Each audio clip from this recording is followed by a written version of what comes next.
자, 오늘 함께 나눌 말씀은 로마서 12장 14절부터 21절까지의 말씀입니다.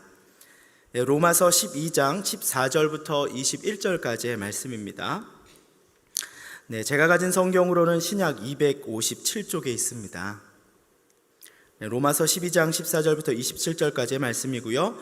화면에도 나오니 참고하시면 될 것 같습니다. 함께 교독하며 읽고 마지막 절은 함께 읽도록 하겠습니다. 너희를 박해하는 자를 축복하라. 축복하고 저주하지 말라. 즐거워하는 자들과 함께 즐거워하고 우는 자들과 함께 울라. 서로 마음을 같이하며 높은 데 마음을 두지 말고 도리어 낮은 데 처하며 스스로 지혜 있는 채 하지 말라. 아무에게도 악을 악으로 갚지 말고 모든 사람 앞에서 선한 일을 도모하라. 할 수 있거든 너희로서는 모든 사람과 더불어 화목하라. 내가 사랑하는 자들아, 너희가 친히 원수를 갚지 말고 하나님의 진노하심에 맡기라. 기록되었을 때 원수를 갚는 것이 내게 있으니 내가 갚으리라고 주께서 말씀하시니라. 내 원수가 줄이거든 먹이고 목마르거든 마시게 하라. 그리함으로 내가 숯불을 그 머리에 쌓아 놓으리라. 함께 읽겠습니다. 악에게 지지 말고 선으로 악을 이기라. 아멘. 오늘 모든 사람과 더불어 화목하라 라는 제목으로 이 로마서 12장에 기록된 말씀을 저희가 함께 나누도록 하겠습니다. 어느덧 가을이 이 문턱에 와 있음을 느끼게 됩니다. 이 아침 저녁마다 불어오는 이 가을바람, 그렇죠? 이 가을바람을 통해서 이 확연하게 계절이 바뀌었구나 라는 것을 느끼게 돼요. 그런 의미에서 오늘 이렇게 양옆에 계신 분들한테 이렇게 인사했으면 좋겠어요. 가을맞이 인사입니다. 자, 따라하세요. 가을이 아름다운 건 당신이 있기 때문입니다. 아멘. 이렇게 한여름의 땡볕, 이 턱 막히는 땡볕 더위가 이 계절 바람에 물러가듯이 이 성도님들의 그 인생에 꽉 막힌 문제들도 이 성령의 바람이 불어와서 시원케 하는 역사가 오늘 함께하기를 축복합니다. 아멘. 자, 이제 한 주면 모두가 기다리고 기다리는 또 바라는 추석 연휴가 다가옵니다. 그렇죠? 아마 이번 주말부터 성묘와 또 가족 친지들을 만나시러 떠나시는 분들이 많이 있을 것 같아요. 올해 자녀를 결혼시킨 부모님들은 처음으로 며느리가 찾아오게 되고 또 사위가 찾아와서 또 가족으로서 인사하는 그런 기쁨을 또 갖게 될 것이라 생각합니다. 그래서 오늘 본문은 연휴를 맞이하여서 이 가족과 시간을 보내시는 이 성도님들에게 슬기로운 연휴 가족 생활, 슬기로운 연휴 가족 생활, 어떻게 하면 이 연휴를 슬기롭게 또 가족들과 보낼 것인가에 대해서 한번 나눠보도록 하겠습니다. 이 가족이 모인다는 것은 행복하기도 하지만요, 또 어떤 분들에게는 턱 막히는 그런 부담감이 있는 분들도 있을 거라 생각을 해요. 이 원치 않게 큰 스트레스로 다가오는 분들이 계시고 또 심지어 가족과 이런저런 이유로 서로 마음을 풀지 못한 채 이 오늘날까지 친척들과 왕래가 멀어지신 분들도 아마 계실 거라고 생각을 합니다. 친구 간에도 싸우고 멀어져도 그렇게 화해하기 어려운데 심지어 피를 나는 가족임에도 불구하고 서로가 서로를 용납하고 또 용서하기가 그렇게 쉽지가 않다라는 말입니다. 그러나 오늘 주시는 이 하나님의 말씀을 통해서 무거운 마음은 사라지고 이 가족이 회복될 수 있는 지혜를 얻는, 말씀을 통해서 그 지혜를 얻는 동산의 성도님들이 되기를 축복합니다. 여러분들을 통해서 또 여러분으로 인하여서 깨어진 가족이 하나 되고 회복되는 놀라운 은혜를 기대합니다. 아멘. 최근에 제가 지역장님들과 함께 이 장례식에 다녀오면서 이런저런 이야기를 나누게 됐어요. 이렇게 대화를 나누다 보면 어느 부분에 있어서 참 설교에 사용하면 참 좋겠다 하는 내용들이 이제 이렇게 들려올 때가 있어요. 그 기억에 남는 내용의 이야기는 이런 것이었는데요. 한 권사님께서 결혼한 아들네 집과 딸네 집을 방문하게 되었다고 해요. 먼저는 아들네 집에 갔다고 해요. 집에 갔더니 집안이 정리도 안 되어 있는 것 같고 며느리는 일 마치고 힘들다고 막 샤워하러 들어가고 아무것도 안 하는 것처럼 보이더라는 거예요. 아들만 동분서주하면서 집도 치우고 심지어 밥까지 하고 있다라는 것입니다. 그걸 보면서 모질이도 저런 모질이가 없지라고 생각을 했대요. 밥을 차려줬는데 밥이 이거 모래알을 먹는 것처럼 서걱서걱하고 마음이 그렇게 편하지 않고 무거웠다라고 얘기를 하셔요. 저 요망한 것이 우리 귀한 아들 부려먹는다고 이 밥을 먹으면서도 그렇게 속이 막 쓰리셨다고 해요. 며느리가 그렇게 미워 죽겠다고 하셨다라고 합니다. 그리고 한 주가 지나고 나서요, 이번엔 딸네 집으로 갔어요. 집에 갔더니 딸이 그 막 일을 끝마치고 집에 왔더래요. 그 모습을 보니까 어머니로서 마음이 짠한 거예요. 일 마치고 그냥 바삐 들어오는 그 딸의 모습을 보니까 마음이 짠하는 거예요. 그런데 사위가 장모님 오셨다고 자기가 주방에 들어가서 요리를 맛있게 막 만들어가지고 가지고 오더라는 거예요. 그러니 그걸 먹는데 음식도 너무 맛있고 사위가 그렇게 막 음식도 차려주고 하니까 너무 행복하더라는 거예요. 그러면서 세상에 어떻게 이렇게 사위가 요리를 잘하나 하면서 내내 먹으면서도 그렇게 기분이 좋았다라고 얘기를 하십니다. 근데 권사님이 그날 저녁에 와서 그렇게 회개 기도를 했대요.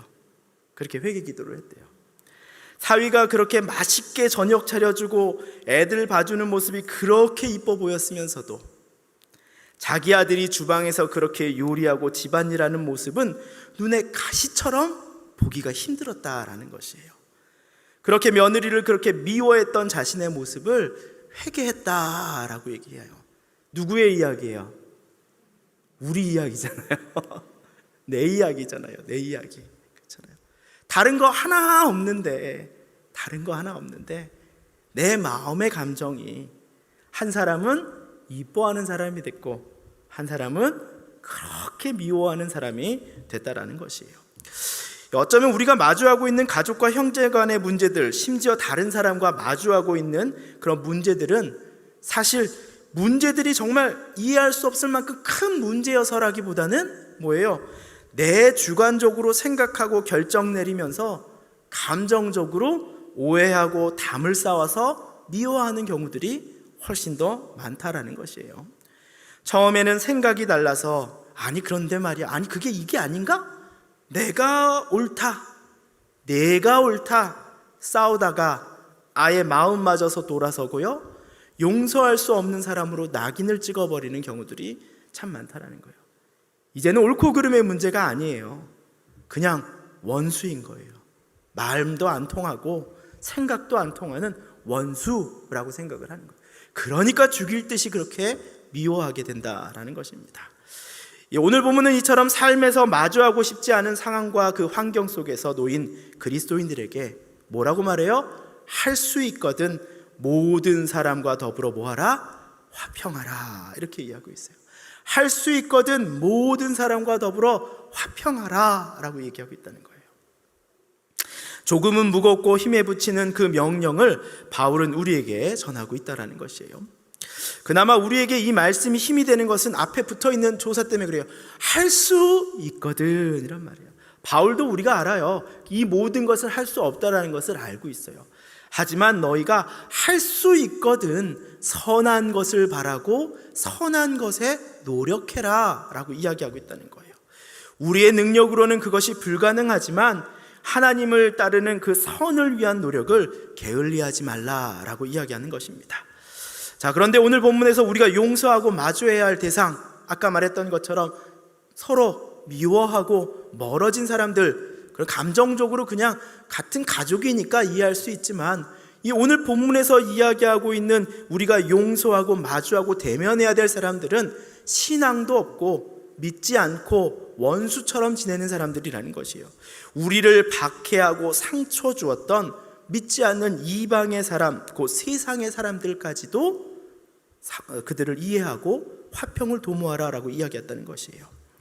이방에 믿지 않는 사람들에게까지 할 수 있거든 그리스도의 사랑을 전하라고 우리에게 권면하고 있는 것이에요. 그렇다면 왜 우리가 그 짐을 지어야 하는 것입니까? 왜 우리만 그 짐을 지어야 되는 것입니까? 라고 생각할 수가 있어요. 먼저 그쪽에서 먼저 용서를 구하고 그쪽에서 먼저 화해를 요청하면 되는 거 아닙니까? 그들이 먼저 우리에게 잘하면 되는 거 아니겠습니까? 이런 마음도 드실 분도 있어요. 내가 생각할 땐 아직까지도 내가 더 상처를 크게 받은 것 같은 마음이 있을 수도 있다는 것이에요. 왜 내가 먼저 화해를 요청해야 하는가? 이렇게 생각할 수 있다는 것이에요. 근데 성경은 이렇게 말해요. 첫 번째로 우리가 먼저 화평을 구해야 하는 것은 우리도 이전에 이방인이었기 때문입니다. 우리도 이방인이었기 때문이에요. 한때는 예수님을 박해하던 자요, 또 하나님과 원수되었던 우리가 이제는 하나님의 생명을 소유하는 자가 되었지 않습니까? 이 사도 바울은 로마의 기독교인들에 대하여 너희가 하나님의 은혜로 접붙임을 받았다라고 얘기해요. 접붙임을 받았다. 원래는 너희가 그 뿌리에서 자라난 자들이 아니라 하나님이 은혜를 주셨기 때문에 너희가 그 은혜에 접붙임을 받은 자들이다. 너희는 원래 이방인이었던 사람이다. 박해하던 자여, 원수였던 사람들이 하나님의 은혜를 입어 너희가 접붙임을 받은 자들이지 않느냐. 너희가 너희 스스로 의롭다 주장할 것이 아니라 너희가 어떠한 자인지를 들여다보아라 라고 이야기하고 있는 거예요. 한때는 박해자였던 우리가 은혜로 접붙임을 받은 것처럼 우리 또한 열국을 사랑하시고 자신의 자녀를 지금까지도 불러주시는, 하나님이 사랑하는 대상은 우리만이 아니잖아요. 하나님의 사랑은 믿지 않는 사람들에게까지도 전해져요. 하나님은 지금도 믿지 않는 자들을 자신의 사랑으로 돌보시고 그들이 다시 돌아오기를 간구하는 것이 하나님의 사랑 아닙니까? 하나님이 나만 사랑한다고 생각하면 그건 오해입니다. 오해입니다. 우리가 구원이라는 특별한 은혜를 받았지만 그러나 하나님의 사랑은 나에게도 있고요, 믿지 않는 이방인들에게도 동일하게 있다라는 것입니다. 나를 박해하고 핍박하던 그도 언젠가는 그 하나님의 사랑이 다 있기 때문에 하나님의 은혜에 접붙임을 받을 수 있기 때문에, 그래서 바울은 14절에 우리에게 이렇게 권면하고 있는 것이에요. 14절 말씀 한번 같이 읽어볼까요? 너희를 박해하는 자를 뭐하라? 축복하라. 축복하고 뭐하지 말라? 저주하지 말라. 그가 하나님의 백성이 되기를 축복하고 간구하고 기도하라 라고 이야기하는 거예요. 싸우려 하지 말고 그들도 예전에 나와 같으니 그들을 위해서 축복하고 축복하라 라고 이야기하고 있는 것입니다. 여기서 박해하다라는 표현은 단순히 한두 번 힘들게 하는 것이 아니에요. 원문에 보니까 이렇게 이야기해요. 핍박하다, 뒤쫓다, 추격하다. 이게 너무 무섭잖아요. 추격하다, 피할 수 없다란 말이에요. 끈질기게 계속해서 괴롭힌다는 것이에요. 원수가 그렇게 내게 하는 것처럼 어쩌면 원수였던 우리도 예전에 하나님에게 그렇게 했던 자들인 것이죠. 그런 우리를 하나님께서 어떻게 하셨어요? 끝까지 참으시고 사랑하시고 축복하셔서 오늘의 우리를 만드신 것입니다. 하나님이 우리를 포기하지 아니하시고 끝까지 참으시며 부르신 것처럼 우리 또한 나도 끈질기게 힘들게 하는 자를 궁휼히 여기고 저가 저렇게 힘들고 어렵고 날카로운 것은, 화가 많은 것은 그에게 하나님이 없기 때문임을 알고 도리어 그가 하나님의 사람이 되기를 축복하고 간구하고 기도하라 라고 이야기하는 것이에요. 그들을 긍휼히 여기고 기도하는 것이 우리의 삶이 되어야 한다고 성경은 이야기하고 있는 것입니다. 자, 두 번째로 우리는 하나님의 나라를 구하는 자들이기 때문에 원수를 축복하고 사랑해야 하는 것이에요. 주기도문에서 중요하게 우리가 간구하는 기도, 주기도문을 할 때마다 간구하는 기도가 있어요. 뭐예요? 아버지의 뜻이 어디에서 이룬 것처럼 하늘에서 이룬 것처럼 어디로? 땅에서도 이루어지리라. 하나님의 사랑과 하나님의 뜻이 어디에 이루어지기를 바래요? 이 땅 가운데서도 이루어지기를 간구하는 기도를 우리가 매일 드리고 있잖아요. 하나님의 나라가 이 땅에 임하기를 구하는 것은 그분의 가치가 이 땅에 심어지기를 바라는 것이에요. 그분의 화평이 이 땅 가운데 심어지기를 간구하는 것이에요. 바른 질서와 가치가 회복되기를 간구한다라는 것입니다. 그런 의미에서 바울은 믿지 않는 자들의 즐거움에, 그래서 우리가 뭐 하라는 거예요? 함께 참여하라. 예수님께서 죄인들과 함께 먹고 마시며 그들을 자녀로 받아들이셨던 것처럼 내가 그들을 나와 함께 할 수 없는 자로서 생각하는 것이 아니라 그들의 기쁨과 슬픔과 아픔에 함께 공유하라 라고 이야기하고 있는 것이에요. 한 영혼을 아끼고 그 사랑하는 마음을 회복하라는 것이에요.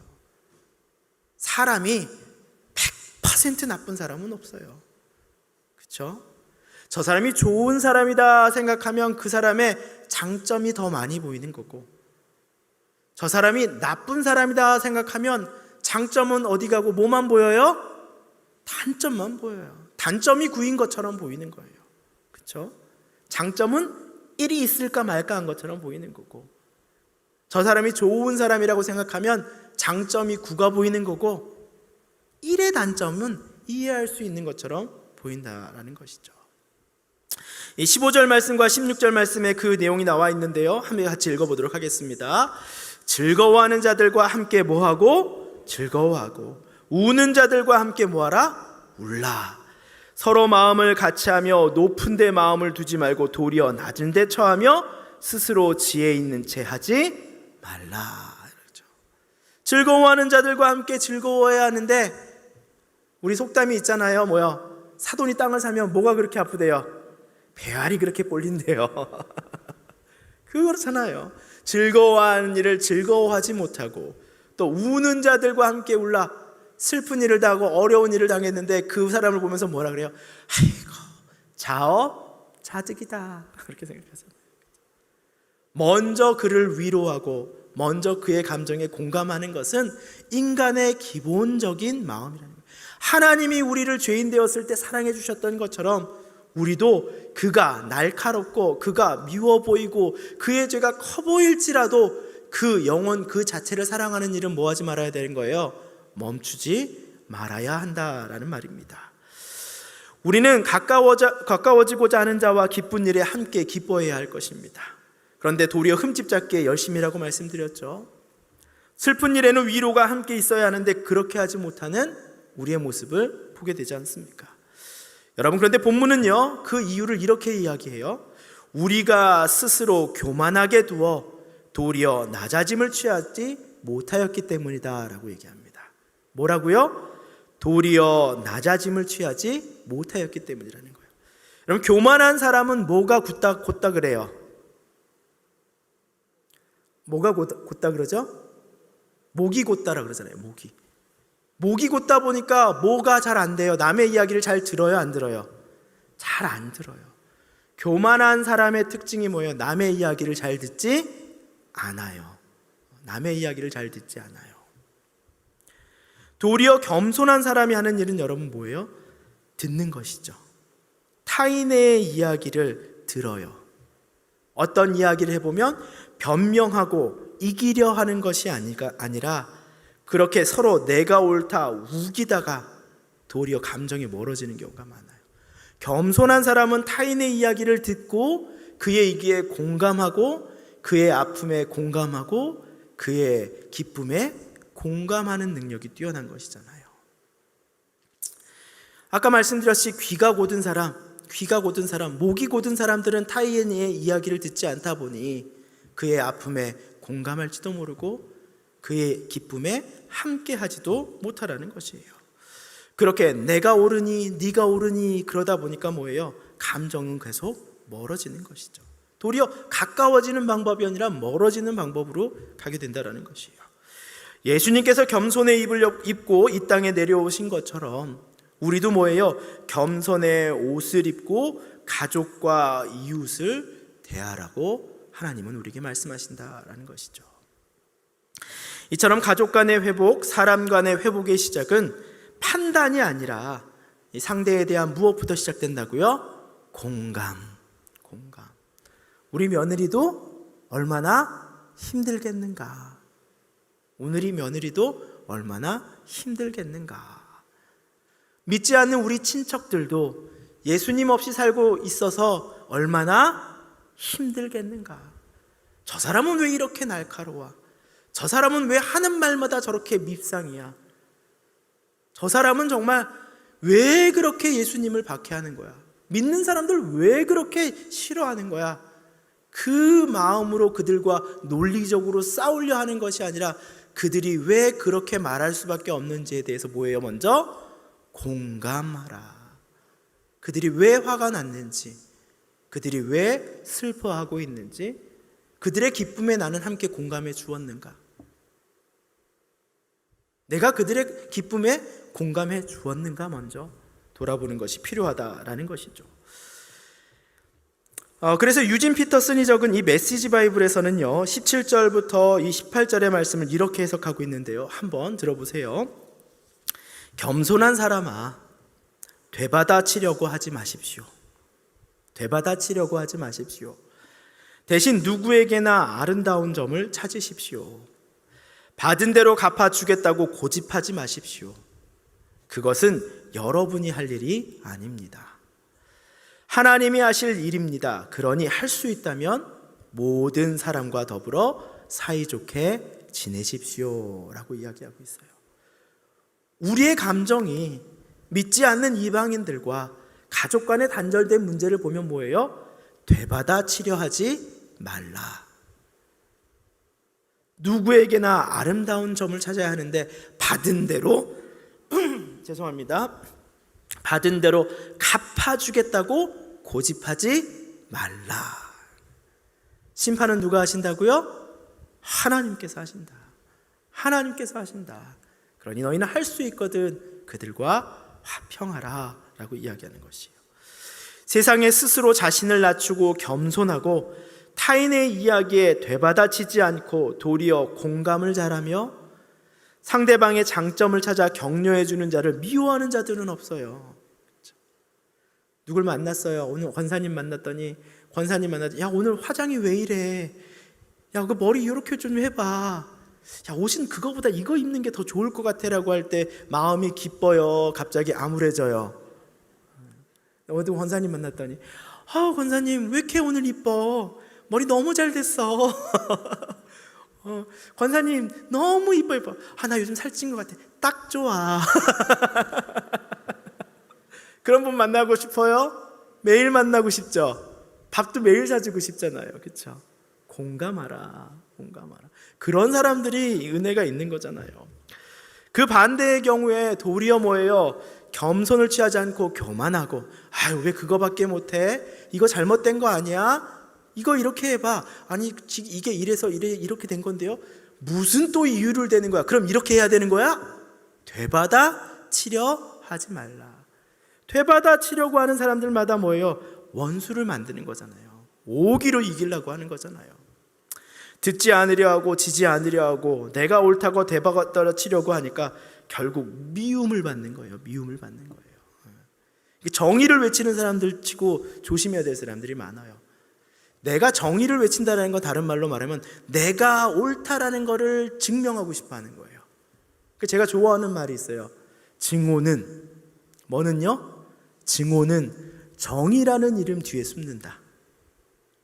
증오는 정의라는 얼굴 뒤에 숨는다. 나는 정의롭다라고 막 얘기하면서 상대의 험담을 늘어놓는 분들이 있어요. 그분들은 뭐예요? 그 사람이 싫은 거를 정의라는 이름 하에 하는 거예요. 아주 나쁜 거죠. 원수지게 되는 거예요. 결국. 여러분 강낭콩을 키워보셨습니까? 강낭콩이 자라면서 어느 방향으로 자라요, 여러분? 막 자라나요, 강낭콩이? 빛이 비추는 곳으로 휘어져 자라지 않습니까? 빛이 휘어져진 곳으로. 그렇게 줄기가 자라고 잎이 맺히며 열매를 맺기 위해 끝까지 빛을 받아야만 살 수 있는 거예요. 그래서 강낭콩은 빛이 비추는 곳으로 살기 위해서 그렇게 휘어져 가는 겁니다. 빛이 없으면 본인들이 어떻게 되니까요? 죽어요. 자라지도 못해요. 열매도 못 맺어요. 원수진자의 삶과 같은 것이에요. 그런데 우리의 인생은 뭐예요? 하나님께서 우리에게 빛을 주셨으니 우리가 어떠한 환경과 상황 속에서도 무엇을 찾아가야 되는 거예요? 빛을 바라보고 선한 것들을 바라봐야지만 우리도 뭐하고 자라고 줄기가 자라 결국은 우리가 뭐가 되는 거예요? 열매 맺는 자가 될 수 있다라는 것입니다. 그래서 성도는 할 수 있거든 선한 일을 멈추지 않고 하나님의 자녀임을 이처럼 드러내야 한다라는 것이에요. 방향이 바르면 결국 줄기가 자라고 잎사귀가 더 커질 것이며 그러다 보면 결국은 뭐예요? 열매를 맺게 되는 것이에요. 하나님의 나라가 또 우리 공동체 가정 가운데서도 바른 것을 바라본다면 결국은 이처럼 열매를 맺는 일은 때에 맞춰서 일어날 수 있다라는 것이에요. 자, 이제 오늘 본문은 이제 우리가 선한 것을 추구하는 것만이 아니라 이제는 뭐래요? 원수를 섬기고 대접하고 사랑하라 라는 구체적인 실천까지도 이제 하반절에 이야기하고 있어요. 그리고 그들을 대접하는 것을 어떻게 해요? 마음껏 성심껏 하라라고 이야기하고 있습니다. 20절 말씀인데요, 저희가 한 목소리로 한번 같이 읽어볼까요? 20절입니다. 시작. 내 원수가 줄이거든 먹이고 목마르거든 마시게 하라. 그리함으로 내가 숯불을 그 머리에 쌓아 놓으리라. 아멘. 이 본문에서 내가 숯불을 그 머리에 쌓아 놓는다라고 표현하는 것은요, 그 말은 이거예요. 하나님의 공의로운 심판이 그 머리에 있다고 표현하는 것이에요. 하나님의 공의로운 심판을 그곳 가운데 두라, 이렇게 이야기하고 있는 거예요. 내가 판단하고 되받아치고 변명하고 싸우려 하는 것이 아니라 하나님의 통치와 심판이 일어나는 현장으로 나를 뭐라는 거예요? 내어놓으라는 거예요. 내어놓으라는 거예요. 여러분, 사도 바울이 전도 여행을 하다가 불의하게 옥에 갇히며 고초를 겪었을 때 생각해 보세요. 그가 로마 사람임을 말하자 죄송합니다. 환자라서 그래요. 로마 사람임을 말하자 모두가 두려워 떨면서 무서워하였다고 그랬어요. 기억하시나요? 근데 왜 두려워 떠는 것이에요? 그를 재판하던 유대의 모든 재판이 무의미하기 때문이에요. 로마인인 누구를, 사도 바울을 재판할 권한이 그들에게 없기 때문인 것이에요. 오직 뭐예요? 로마 황제의 재판이 유효하기 때문이라는 것이에요. 다른 말로 말하면 여러분, 내가 그 원수를 나의 생각과 판단으로, 방식으로 되갚는 것은 하나님의 심판대 앞에 가면 가치가 있어요, 없어요? 아무 가치 없는 무의미한 심판일 뿐이라는 것이에요.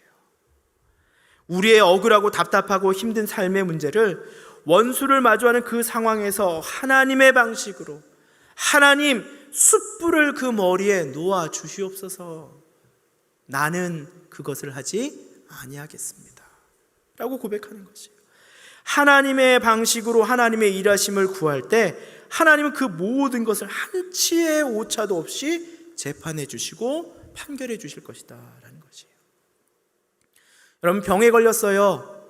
작은 병원에서 여러분 진료받아서 수술합니까? 아니면 더 큰 병원에 가서 수술받기를 원합니까?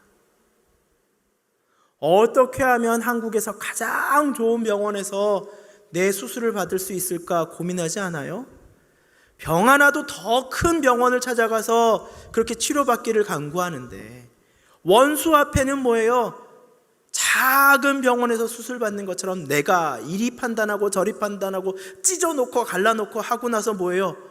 수습이 안 되는 거예요. 꼬매지를 못하는 거예요. 근데 뭐예요? 더 크고 더 정확하고 더 확실한 누구의 심판을 구하는 거예요? 하나님에게 내 분노와 아픔과 슬픔을 내어놓고 하나님께서 그 숯불을 놓아 주시옵소서라고 간구하는 마음이 우리 가운데 있어야 한다는 거예요. 그러니 하나님에게 맡겨두었으니 걱정과 두려움과 믿음을 걷어내고, 미움은 걷어내고요, 이 하나님의 위로만을 의지하며 나아가는 이 동산의 성도님들이 되기를 축복합니다. 아멘. 이제 설교를 마무리하도록 할게요. 여러분, 친아들을 죽인 살인범을 용서한 후 양아들로 삼은 그 손양원 목사님의 일화를 기억하실 것 같아요. 그렇죠?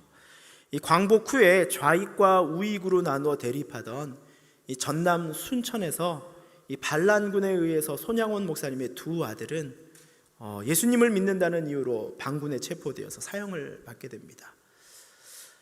그때 자신의 아들을 죽인 안재선이라는 청년을 국군이 잡게 되었어요. 그 안재선이라는 친구가 법의 심판을 기다리고 있던 그때 손양원 목사님은 그를 찾아가게 됩니다. 손양원 목사님은 자신의 아들을 체포하고 살해하여 살인죄로 사형을 앞둔 안재선에게 다가가서 이런 말을 했다고 해요. 너의 과거의 죄는 기억 안 할 테니 하나님 앞에 잘못을 뉘우치고 예수를 믿어 훌륭한 일꾼이 되어다오.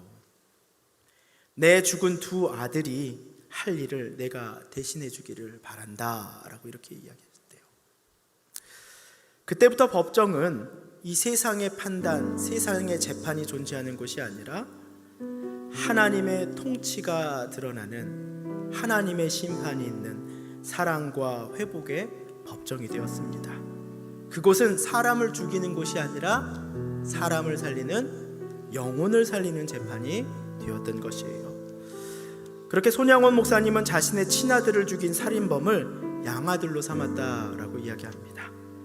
사형을 면한 안재선은 감사한 마음, 미안한 마음, 죄송한 마음 등 복잡한 감정을 느끼며 눈물을 펑펑 쏟을 뿐 아무 말도 할 수가 없었다고 해요. 사실 손영원 목사님은 처음에는 양아들로 받아들였으니 같이 식사를 하잖아요. 사랑하는 두 아들이 앉았던 식탁에 살인범을 앉히고 밥을 먹을 때 입안에는 밥이 아닌 모래알이 삼켜지는 듯한 그 심정을 느꼈다라고 해요. 그 식사가 정말 입으로 쉽게 들어가겠습니까? 내 아들이 앉았던 그 자리에 내 아들을 죽인 그 사람이 같이 식사하고 있는데 그 밥이 어떤 밥이겠어요? 손영원 목사님은 살인범을 용서하고 그렇게 아들로 삼았으며 안재선도 자신의 행동을 뉘우치고 진심으로 손영원 목사님을 아버지로 따랐다라고 이야기합니다. 우리를 박해하는 자들, 믿지 않는 이방의 사람들, 심지어 가족 모임을 모일 때마다 기독교를 무시하는 가족에게 성경은 이렇게 이야기합니다. 악에게 지지 말고 선으로 악을 이기라. 악을 심으면 악이 나오는 것이고 선을 심으면 선이 나오는 것이 자연의 이치가 아니겠습니까? 하지만 한 가지 확실한 것은요, 그 일이 참 쉽지 않음에도 불구하고 한 가지 확실한 건 이겁니다. 우리가 먼저 겸손하게 나를 뭐하고요? 낮추고 잘난 척하지 않고 그들의 말에 되받아치지 아니하며 받은 대로 갚지 아니하고 오직 그 안에서 하나님의 선의를 구할 때 하나님은 그곳에서 놀라운 역사를 일으키실 것입니다. 우리가 온전히 하나님의 말씀에 순종하며 그 일을 감당할 때 하나님은 그곳을 하나님의 역사의 현장, 놀라운 일을 일으키시는 사건으로 여러분의 인생 가운데 사용하실 것입니다. 이 말씀을 우리 가슴 깊이 새기며 오늘도 하나님이 복 주시고 복이 되라 말씀하시며 우리가 듣는 그 땅에 하나님의 일하심과 통치를 선포하며 오늘도 모든 일그러진 세상의 질서를 바르게 세워가는 마중물로서 하나님께서 그 증인으로서 우리를 세워주실 것을 믿고 함께 기도하는 월요중보 중보대원들이 되기를 축복합니다. 아멘. 이 시간 함께 찬양하고 기도하는 시간 갖도록 하겠습니다.